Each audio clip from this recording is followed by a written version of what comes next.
As we break it down, Seattle, you've already had your rounds of moisture come through, and we're keeping temperatures a little bit cool with this storm system too, in the 30s at this point. As we deal with the rounds of the rain, the Cascades, they've seen their share of snowfall, so we've had some of those reports coming in at times. Rainfall also occurring through Oregon, a lot of places picking up more than 2 inches from the storm system. Hail, we've got that as well. That's been reported in Northern California. A lot of it has been a 1/4 inch hail, so not very large. But we also have the snow potential, winter storm warnings.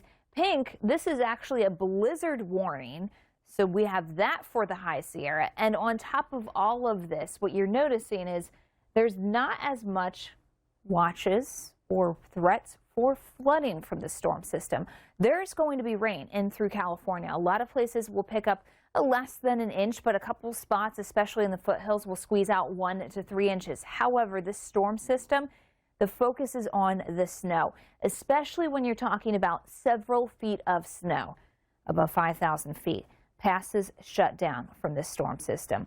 So note that rain, it does extend into Southern California, right into places like San Diego, Los Angeles. You'll get the showers as we head through tomorrow afternoon. It's very wet in San Francisco with the wind, but the story will be about that snow. San Francisco, 58 for the high as we head through Friday, but it's all about the rain and the wind. We're also pretty wet and wild in Medford as we deal with some of that wet weather, temperatures in the 40s there. Look at this storm system, big overall circulation, but in it we've got broken bits of energy. These are called shortwaves, and they come crashing their way into the coastline. You can see one working its way in Friday morning. There's another one set up a few hours behind that into Friday night. So we will have rounds of big bulks of energy coming into the coast of California and feet of snow. A lot of us, 6 to 10 inch snowstorm is enough to shovel. So when we're talking 6 to 10 feet of snow, this is where we shut down not only roads, but train and rail traffic too through the mountains. That's going to be a huge problem. Donner Pass, 6 to 10 feet there in the forecast for us. And a few spots we could even squeeze out at higher elevations, 15 feet of snowfall. So we're talking double or more of what a person's typically on. Head over to Jeff. Plans if you're in parts of the south. We've got the rainfall cutting through the I-20 corridor, looking fairly wet. As you work your way farther to the west, of course, that storm system is halting travel completely. So we've got some impacts here. Atlanta, major travel delays due to showers, thunderstorms there, wet weather. Elsewhere throughout the east, if you're in the north central, all good to go, no problems. Places like Minneapolis, mild and sunny throughout the day.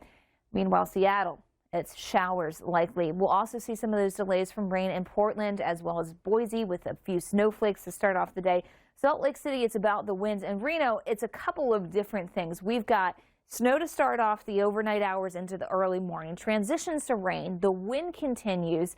And then we'll see a transition back to snow overnight. Really messy there. San Francisco, it's about the rainfall here. Major travel delays as we deal with not only the rain, but wind coupling in with that.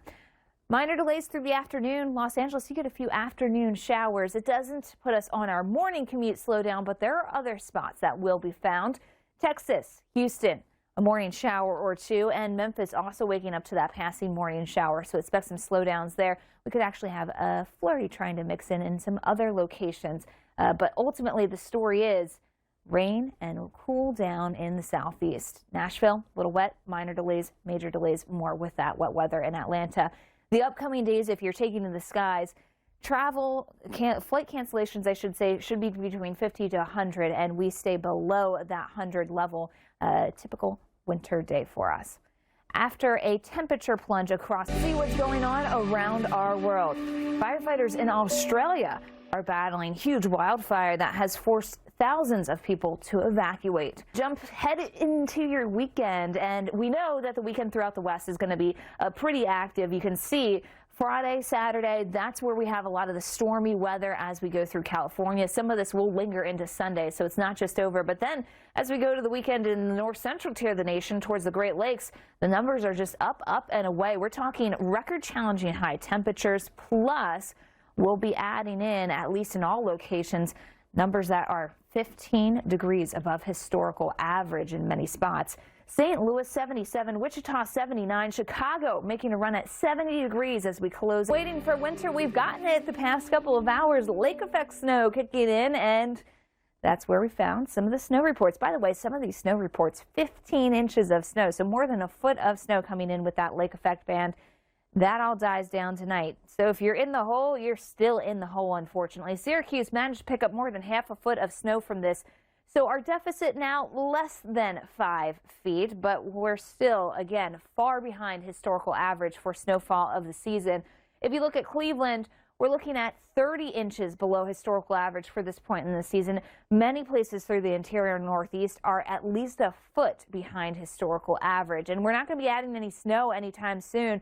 Friday, mild air here in place, and with high pressure kicking in, we're going to get that southerly flow returning.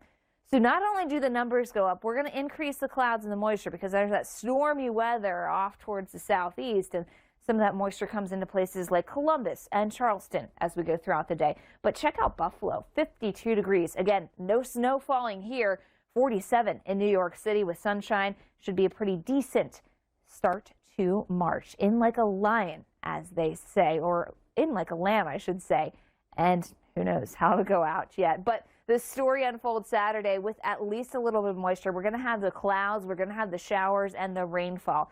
So while we keep those numbers up and above historical average, we will have a bit of a dreary start to the weekend. You'll notice the wet weather likely in Boston, temperatures in the lower 50s. We make it to the mid 50s in Pittsburgh, but it comes with mostly cloudy skies for us. And so that mild weather does come at a bit of a price. By Sunday, some of that moisture starts to move out to sea, but we'll be challenging records in a few spots.